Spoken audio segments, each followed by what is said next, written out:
Bismillahirrahmanirrahim. Hello, my dear viewers. Assalamu alaikum. In this tutorial, I am going to discuss a very important lesson. What is beauty of ACC English first paper textbook? According to the latest edition of the text, it is in Unit 2, Lesson 1. However, Unit 2 তে রয়েছে art and craft. Art হচ্ছে শিল্পকলা এবং craft হচ্ছে কারুকার্য বা কারুশিল্প। তাহলে আর্ট অ্যান্ড ক্রাফট শিল্পকলা এবং কারুশিল্প। আর লেসন 1 এ রয়েছে হোয়াট ইজ বিউটি, সৌন্দর্য কি। তাহলে আমরা সময় ক্ষেপণ না করে সামনে এগিয়ে যাই, দেখি এখানে কি রয়েছে। আমরা সুন্দর করে প্যাসেজটি পড়ব। Beauty is easy to appreciate but difficult to define. এখানে নতুন শব্দের মধ্যে রয়েছে অ্যাপ্রিসিয়েট। এটি ভার্ব, এর মানে হচ্ছে প্রশংসা করা অথবা উপলব্ধি করা বা অনুধাবন করা বা তারিফ করা। তাহলে এটার সিনোনিম হিসেবে আমরা বলবো recognise, realise, admire, perceive, understand, praise, laud, extol, applaud ইত্যাদি। আর এটার অ্যান্টোনিম হিসেবে আমরা কি বলবো? প্রশংসা করার বিপরীত হবে, তার মানে হলো সমালোচনা করা, খারাপ কিছু বলা ইত্যাদি। তার মানে এই অ্যাপ্রিসিয়েটের অ্যান্টোনিম হিসেবে আমরা বলবো criticise, depreciate, condemn, vilify, defame, denounce, denigrate ইত্যাদি। আর দেখুন এখানে আরেকটি শব্দ রয়েছে ডিফাইন। ডিফাইন হচ্ছে ভার্ব, এর মানে হচ্ছে সংজ্ঞা দেয়া বা সংজ্ঞায়িত করা। তাহলে এই ডিফাইনের সিনোনিম হিসেবে আমরা বলবো ডিসক্রাইব, স্টেট, এক্সপ্লেইন, টার্ম ইত্যাদি। আর এটার অ্যান্টোনিম হিসেবে আমরা কি বলবো? কোনো সংজ্ঞা না দেয়া, তার মানে সেটাকে গোপন করে ফেলা ইত্যাদি। হাইড, ক্যামোফ্লেজ, কনসিল, ডিসগাইজ ইত্যাদি আমরা ডিফাইনের অ্যান্টোনিম হিসেবে বলবো। আমরা প্রথমে সেন্টেন্সটি ভেঙে করার চেষ্টা করি। Beauty is easy to appreciate. সৌন্দর্যকে সহজেই প্রশংসা করা যায়, বাট ডিফিকাল্ট টু ডিফাইন। কিন্তু এটা সংজ্ঞায়িত করা বেশ কঠিন। তার মানে পুরো সেন্টেন্সটির অর্থ দাঁড়াচ্ছে এরকম: সৌন্দর্যকে সহজেই প্রশংসা করা যায়, কিন্তু এটা সংজ্ঞায়িত করা বেশ কঠিন। As we look around, we discover beauty in pleasurable objects and sights, in nature, in the laughter of children, in the kindness of strangers. এখানে নতুন শব্দের মধ্যে রয়েছে প্লেজারেবল। প্লিজ ভার্ব থেকে প্লেজারেবল অ্যাডজেক্টিভ এসেছে, এর মানে হচ্ছে আনন্দদায়ক। তাহলে এই প্লেজারেবল অ্যাডজেক্টিভটির সিনোনিম হিসেবে আমরা বলবো প্লেজেন্ট, অ্যাট্রাকটিভ, অ্যালোরিং, অ্যামিজিং, ডিলাইটফুল, স্যাটিসফাইং ইত্যাদি। আর এটার অ্যান্টোনিম হিসেবে আমরা বলবো যেখানে আনন্দ পাওয়া যায় না, অর্থাৎ ডিসগাস্টিং। তাহলে আমরা অ্যান্টোনিম হিসেবে বলবো disgusting, pathetic, abominable, nasty, pitiful, miserable ইত্যাদি। সেন্টেন্সটি যেহেতু একটু বড়, আমরা প্রথমে ভেঙে ভেঙে অর্থ করার চেষ্টা করি। As we look around, যখন আমরা চারদিকে তাকাই, we discover beauty in pleasurable objects and sights, তখন আমরা সুন্দর বা আনন্দদায়ক বস্তুতে এবং দৃশ্যতে সৌন্দর্য খুঁজে পাই। In nature, প্রকৃতির মধ্যে সে আনন্দ খুঁজে পাই। In the laughter of children, ছেলেমেয়েদের হাসিতে আমরা সৌন্দর্য খুঁজে পাই।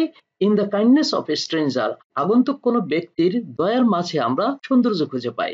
তাহলে পুরো সেন্টেন্সটির অর্থ দাঁড়াচ্ছে ঠিক এইরকম: আমরা যখন চারদিকে তাকাই তখন আমরা আনন্দদায়ক বস্তু এবং দৃশ্যের মধ্যে সৌন্দর্য খুঁজে পাই। সৌন্দর্য খুঁজে পাই প্রকৃতিতে, ছেলেমেয়েদের হাসির মাঝে এবং আগন্তুক ব্যক্তির দয়ার মাঝে। But when asked to define it, we run into difficulties. যখন আমাদেরকে এটা সংজ্ঞায়িত করতে বলা হয়, আমরা তখন সমস্যায় পড়ে যাই। Does beauty have an independent objective identity? Independent মানে স্বাধীন, এটি অ্যাডজেক্টিভ, এটা আমরা জানি। আর এখানে যে অবজেক্টিভ আছে এটা একটা অ্যাডজেক্টিভ, এর মানে হচ্ছে বস্তুনিষ্ঠ। তাহলে অবজেক্টিভ এই অ্যাডজেক্টিভটির সিনোনিম হিসেবে আমরা বলবো unbiased, realistic, real, actual, substantive, sensible, practical ইত্যাদি, যেটা বাস্তব বা বস্তুনিষ্ঠ এরকম। আর এটার অ্যান্টোনিম হিসেবে আমরা কি বলবো? অবস্তুনিষ্ঠ অথবা অবাস্তব ইত্যাদি। তার মানে অবজেক্টিভের অ্যান্টোনিম হিসেবে আমরা বলবো subjective, biased, emotional, intuitive, unreal, unrealistic ইত্যাদি। আর আইডেন্টিটি এটা নাউন, এর মানে হচ্ছে পরিচিতি। তাহলে সেন্টেন্সটির অর্থ কেমন দাঁড়ায়? Does beauty have an independent objective identity?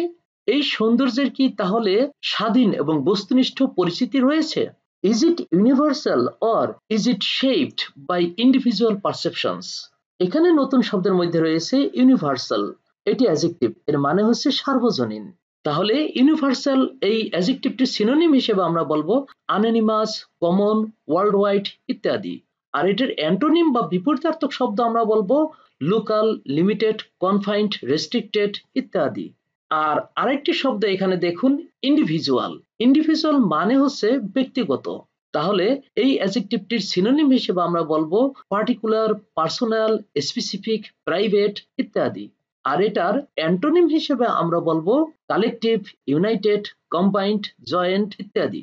আর এখানে আরেকটি শব্দ রয়েছে পারসেপশন। পারসেপশন হচ্ছে উপলব্ধি, এটি নাউন। তাহলে পারসেপশনের সিনোনিম হিসেবে আমরা বলবো ডিসসার্নমেন্ট, ইনসাইট, রিয়ালাইজেশন ইত্যাদি। এটার অ্যান্টোনিম হিসেবে আমরা বলবো মিস অ্যাপ্রিহেনশন, ইগনোরেন্স, ক্যালাসনেস ইত্যাদি। তাহলে দেখি সেন্টেন্সটির অর্থ কেমন দাঁড়াচ্ছে। Is it universal? এটি কি সার্বজনীন? Or is it shaped by individual perceptions? নাকি এটাকে ব্যক্তিগত উপলব্ধির দ্বারা আকৃতি দেওয়া হয়েছে? তাহলে পুরো সেন্টেন্সটির অর্থ দাঁড়াচ্ছে এরকম, এই সৌন্দর্য কি সার্বজনীন, না এটাকে ব্যক্তিগত উপলব্ধির মাধ্যমে আকৃতি দেওয়া হয়েছে? Does it truly lie in the eye of the beholder? We ask ourselves. এই সৌন্দর্য কি সত্যি সত্যি দর্শকদের চোখের মাঝে নিহিত রয়েছে? আমরা নিজেরাই আমাদেরকে জিজ্ঞেস করি এই কথা। বিহোল্ডার হচ্ছে দর্শক। আমরা একটু উপরে উঠিয়ে নেই। Throughout history, poets and artists have described beauty in different ways. সারা ইতিহাস জুড়ে কবি এবং শিল্পীরা এই সৌন্দর্যকে নানানভাবে বর্ণনা করেছেন। Poets make use of words to paint images of beauty, while artists create representations of beauty using their creative faculties. কবিগণ এই সৌন্দর্যকে চিত্রায়িত করতে শব্দের ব্যবহার করে থাকেন, যেখানে শিল্পীরা এই সৌন্দর্যকে উপস্থাপন করতে তাদের সৃষ্টিশীল দক্ষতাকে ব্যবহার করে থাকেন। তাহলে পুরো সেন্টেন্সটির অর্থ দাঁড়াচ্ছে ঠিক এরকম, কবিগণ এই সৌন্দর্যকে চিত্রায়িত করতে শব্দের ব্যবহার করে থাকেন, যেখানে শিল্পীগণ তাদের সৃজনশীল ক্ষমতাকে ব্যবহার করে এই সৌন্দর্যকে উপস্থাপন করেন। আমরা এবার চলে যাব সামনে। এখানে দুটি কবিতা রয়েছে, কবিতা শিখতে হবে আমাদের সামারি রাইটিং এর জন্য। এইখানে ডি নাম্বারে রয়েছে, এটা একটা স্টোরি, এটাকে কমপ্লিট করতে বলা হয়েছে, তা আমরা যেটুকু আছে সেটুকু পড়ে নেই। Once there was a young artist in a remote village in Bangladesh. এখানে নতুন শব্দের মধ্যে রয়েছে রিমোট। রিমোট হচ্ছে অ্যাডজেক্টিভ, এর মানে হচ্ছে দূরবর্তী অথবা প্রত্যন্ত। তাহলে রিমোট অ্যাডজেক্টিভটি সিনোনিম হিসেবে আমরা বলবো ডিস্ট্যান্ট, আইসোলেটেড, সেক্লুডেড, অ্যাপার্ট ইত্যাদি। আর এটার অ্যান্টোনিম হিসেবে আমরা বলবো দূরবর্তী না হয়ে বরং কাছাকাছি এরকম হবে। তার মানে রিমোটের অ্যান্টোনিম হিসেবে আমরা বলবো nearby, close, adjacent, adjoining ইত্যাদি।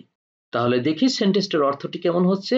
একদা বাংলাদেশের এক প্রত্যন্ত গ্রামে একজন তরুণ আর্টিস্ট বা শিল্পী ছিলেন। His name was Rabbi. তার নাম ছিল রাব্বি। He was asked by his mentor to draw the most beautiful object in the world. এখানে মেন্টর শব্দটি নতুন। মেন্টর হচ্ছে নাউন, এর মানে হচ্ছে শিক্ষক অথবা পরামর্শদাতা। তাহলে এর সিনোনিম হিসেবে আমরা বলবো কাউন্সিলর, গাইড, টিউটর, টিচার, গুরু ইত্যাদি। আর এই মেন্টরের অ্যান্টোনিম হিসেবে আমরা কি বলবো? শিক্ষকের অ্যান্টোনিম হিসেবে আমরা বলবো ছাত্র অথবা শিক্ষার্থী এরকম কিছু। তার মানে মেন্টরের অ্যান্টোনিম হিসেবে বলবো পিপিল, লার্নার, ট্রেইনি, স্টুডেন্ট ইত্যাদি। এখানে একটি গুরুত্বপূর্ণ গ্রামাটিক্যাল ব্যবহার হচ্ছে, এই অংশটি কিন্তু passive voice. He was asked by his mentor, তার পরামর্শদাতার দ্বারা তাকে জিজ্ঞাসা করা হলো। আমরা জানি প্যাসিভ ভয়েসে বিভার্ব থাকে আর মূল ভার্বের পাস্ট পার্টিসিপল থাকে। এখানে বিভার্ব হিসেবে এই এম ইজ আর ওয়াজ এর মধ্যে ওয়াজ রয়েছে, আর মূল ভার্ব আছে আস্ক, সেটার পাস্ট পার্টিসিপল এখানে আস্কড আছে, ঠিকই আছে। তার মানে প্যাসিভ ভয়েসের ক্ষেত্রে দুটি শর্ত মেনটেন করতে হয়, তা না হলে প্যাসিভ হয় না। একটা হলো বিভার্ব থাকা আর আরেকটা হলো মূল ভার্বের পাস্ট পার্টিসিপল থাকা। এখানে দুটি রয়েছে, তার মানে এটা প্যাসিভ ভয়েস। তাহলে হি was asked by his mentor, তাকে জিজ্ঞাসা করা হলো তার পরামর্শদাতা বা শিক্ষকের দ্বারা। কি করতে জিজ্ঞাসা করা হলো? Two draw the most beautiful object in the world, পৃথিবীর সবচেয়ে সুন্দরতম জিনিসটিকে আঁকতে বলা হলো। তাহলে রাব্বিকে পৃথিবীর সবচেয়ে সুন্দরতম জিনিসটিকে আঁকতে বলা হলো তার পরামর্শদাতা বা শিক্ষকের দ্বারা। But Rabbi was confused about what the most beautiful thing could be. এখানে নতুন শব্দের মধ্যে রয়েছে কনফিউজড। কনফিউজ ভার্ব থেকে কনফিউজড অ্যাডজেক্টিভ এসেছে, এটা প্যাসিভ ফর্মে রয়েছে। এই কনফিউজড মানে হচ্ছে বিভ্রান্ত। তাহলে এই কনফিউজড অ্যাডজেক্টিভটি সিনোনিম হিসেবে আমরা বলবো পাজলড, পারপ্লেক্সড, কনফাউন্ডেড, ব্যাফলড, বিউইল্ডার্ড, ব্যাম্বুলসড ইত্যাদি। আর এটার অ্যান্টোনিম হিসেবে আমরা কি বলবো? কোনো বিভ্রান্ত না হয়ে বরং সুস্পষ্ট এরকম কোনো কিছু হবে, তার মানে কনফিউজড। অ্যান্টোনিম হিসেবে আমরা বলবো enlightened, clear, transparent, clarified, illuminated, simplified ইত্যাদি। তাহলে দেখি সেন্টেন্সটির অর্থ কেমন। বাট রাব্বি ওয়াজ কনফিউজড, কিন্তু রাব্বি এই ব্যাপারে বিভ্রান্ত ছিলেন। About what the most beautiful thing could be, সবচেয়ে সুন্দর কোন জিনিসটি হতে পারে এই ব্যাপারটি নিয়ে রাব্বি কনফিউজড ছিলেন, মানে বিভ্রান্ত ছিলেন।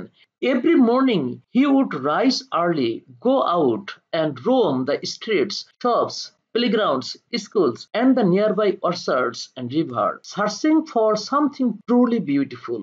এই যে এখানে একটি শব্দ রোম, রোম হচ্ছে ভার্ব, এর মানে হচ্ছে ঘোরাঘুরি করা বা ঘোরাফেরা করা বা এদিক সেদিক চলাফেরা করা। তাহলে রোম ভার্বটির সিনোনিম হিসেবে আমরা বলবো ওয়ান্ডার, রোভ, ট্রাভেল, র্যাম্বল, স্ট্রে ইত্যাদি। আর এটার অ্যান্টোনিম হিসেবে আমরা বলবো ঘোরাফেরা না করে চুপচাপ থাকা, কোনো জায়গায় স্টে করা ইত্যাদি। তার মানে রোমের অ্যান্টোনিম হিসেবে বলবো settle, stay, inhabit, colonise, stop ইত্যাদি। আর এখানে আর একটি শব্দ রয়েছে orchards. Orchard singular noun, orchards plural noun. এর মানে হচ্ছে বাগান বা উদ্যান বা ফলের বাগান। তাহলে অর্চার্ডস এই নাউনটির সিনোনিম হিসেবে আমরা বলবো গার্ডেন্স, ফার্মস, রেঞ্চেস, গ্রেঞ্জেস ইত্যাদি। আর এটার অ্যান্টোনিম হিসেবে আমরা বলবো ডিজার্টস, ওয়েস্টল্যান্ডস, ওয়াইল্ডারনেসেস ইত্যাদি। যেহেতু অনেক বড় সেন্টেন্স, আমরা প্রথমে ভেঙে ভেঙে অর্থ করার চেষ্টা করি। এভরি মর্নিং, প্রতিদিন সকালে। হি উড রাইজ আর্লি, সে সকাল সকালই ঘুম থেকে উঠতো। গো আউট, বাইরে যেত। And roam the streets, shops, playgrounds, schools, এবং সে রাস্তায় ঘুরতো, দোকানে ঘুরতো, মাঠে ঘাটে ঘুরতো, বিদ্যালয়ে ঘুরতো। And the nearby orchards and rivers, এবং নদীর ধারে এবং বাগানের আশেপাশে ঘুরতো। কি জন্য ঘুরতো?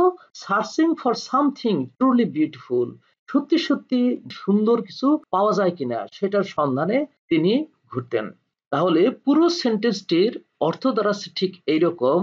প্রতিদিন সকালবেলা ঘুম থেকে উঠে তিনি বাইরে যেতেন, রাস্তায়, দোকানে, মাঠে ঘাটে, বিদ্যালয়ে এবং নদীর ধারে এবং বাগানের আশেপাশে ঘোরাফেরা করতেন, সত্যিকারের কোনো সুন্দর খুঁজে পাওয়া যায় কিনা তার জন্য। আজকে এ পর্যন্তই। আমরা পরবর্তীতে আরো এরকম অনেক টিউটোরিয়াল নিয়ে উপস্থিত হব, সেটা দেখার অনুরোধ রইল। সে পর্যন্ত সবাই ভালো থাকবে, সুস্থ থাকবে। আল্লাহ হাফেজ। এভাবে পড়াশোনা সংক্রান্ত নিত্য নতুন টিউটোরিয়াল পেতে আমাদের সাথেই থাকুন। ধন্যবাদ সবাইকে।